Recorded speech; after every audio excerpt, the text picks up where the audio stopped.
En fait, il y a une initiative qui est appelée Mobilité climatique. Ils ont même un stand au pavillon 28 dans la zone bleue qui est en contact avec le Conseil économique et social d'Afrique. C'est l'Union des conseils économiques et sociaux d'Afrique qu'on appelle ICESA. Et à la suite d'une étude qui a été menée par l'ICESA sur la compréhension du citoyen africain sur le changement climatique, l'ICESA a produit un document de plaidoyer dans lequel la vulnérabilité des Africains au changement climatique a été mise en évidence. C'est comme ça que l'étape qui va suivre, c'est la mobilité des Africains qui est induite par le changement climatique. Et on l'appelle projet de mobilité sur le changement climatique. Et pour le moment, il y a 4 pays qui sont associés à cette étude. Le Maroc, évidemment, comme pays qui préside l'ICESA, la Côte d'Ivoire, le Niger et la RDC.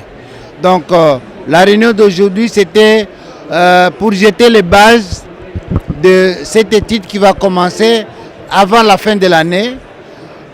Et du côté de la RDC, nous avons eu le privilège de présenter la note méthodologique de la RDC. D'abord, en faisant un état des lieux, vous savez que nous sommes déjà confrontés par ce phénomène de migration climatique. Nous avons les migrations externes, les Mbororo qui sont déjà en train de pénétrer, après les Hautes-Ouélé, les Bas-Ouélé, ils sont en train d'aller du côté du Grand Équateur. Mais au-delà des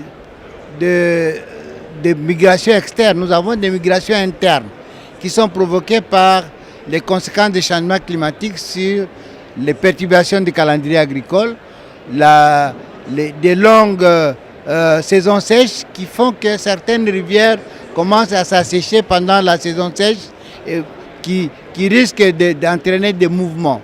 Et les données que nous avons, qui ont été produites par CREBAC, du professeur Raphaël Chimanga, montrent qu'il y a certaines provinces qui sont beaucoup plus affectées. C'est la province du Haut-Ouélé, c'est la province du Bas-Ouélé, mais aussi la province du Haut-Katanga. Et même le Loire, là-bas en partie, est concerné par ces questions-là.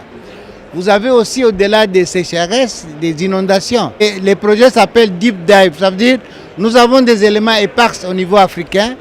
Ces projets-là visent à entrer en profondeur pour comprendre ces migrations liées au changement climatique, pour permettre aux pays de pouvoir anticiper par rapport à cela. Voilà pourquoi aujourd'hui il était important que au-delà des pays, les 4 pays, d'autres pays puissent s'associer à cette étude qui va recevoir le financement évidemment de l'ACMI qui s'occupe de la mobilité climatique, mais aussi de la Banque mondiale. Mais le pays, pour adhérer, doit aussi apporter sa contribution. Donc là, nous sommes avec des partenaires qui pourront appuyer la contribution de la RDC pour pouvoir déclencher ce financement. En tout cas, c'est un projet qui est prévu pour 2023. Là, nous sommes en train de finaliser l'approche méthodologique. Nous espérons que d'ici décembre, nous allons nous réunir au sein de l'ICESA pour vraiment lancer le programme pour que début 2023, les travaux commencent. Alors, qu'est-ce qui va se passer? Nous allons capitaliser l'expertise interne pour les pays. C'est comme ça que dans ma présentation tout à l'heure, j'ai fait part des études du CREBAC, qui est déjà avancé. Il y a même un ouvrage qui a été publié sur les migrations internes, les questions de l'eau. C'est un exercice sur le climat, l'eau et les conflits liés à ces migrations. Au-delà de REBAC, de CREBAC, de l'UNIKIS, nous voulons aussi associer d'autres universités, notamment à Kisangani et à Lubumbashi, pour que ce soit des experts congolais qui maîtrisent ces questions pour faire ce travail. Au niveau du gouvernement, évidemment, nous avons le ministère de l'Environnement qui sera impliqué à travers la direction de développement durable et la division qui s'occupe des changements climatiques, parce que, vous le savez, dans notre plan national d'adaptation au changement climatique, ces questions reviennent. Je crois qu'il y a une bonne base d'information, puisque nous voulons entrer, c'est ça, deep dive, il faut entrer en profondeur, on va partir sur l'existant. Nous voulons aussi associer le ministère de l'Agriculture parce que la grande difficulté, c'est l'adaptation sur les questions agricoles. Comme ça se passe dans les milieux ruraux, nous allons associer le ministère du Développement rural. Évidemment, nous allons impliquer la société civile environnementale.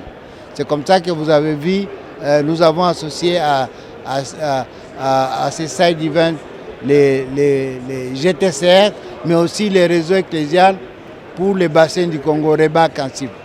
Voilà, mais c'est ouvert. Ça, c'est juste des acteurs, mais nous allons voir en fonction des éléments que nous allons avoir. Il y a la question des d'érosion côtière à Mwanda. Vous savez que nous avons déjà des déplacés internes. Les gens qui avaient leur village, ces villages se retrouvent déjà sous eau. Ce sont des déplacés internes. Et ça, c'est encore en lien avec le changement climatique. Parce que c'est le changement climatique qui accentue l'érosion côtière. Voilà des différents cas que nous allons étudier en profondeur et avec l'objectif de présenter ces cas pour que le gouvernement puisse les intégrer dans la lutte contre le changement climatique, mais en impliquant d'autres partenaires, ceux qui sont déjà en train d'appuyer le programme, mais aussi d'autres programmes, pour que lorsqu'on parlera des fonds verts pour le climat, que nous puissions avoir des données réelles.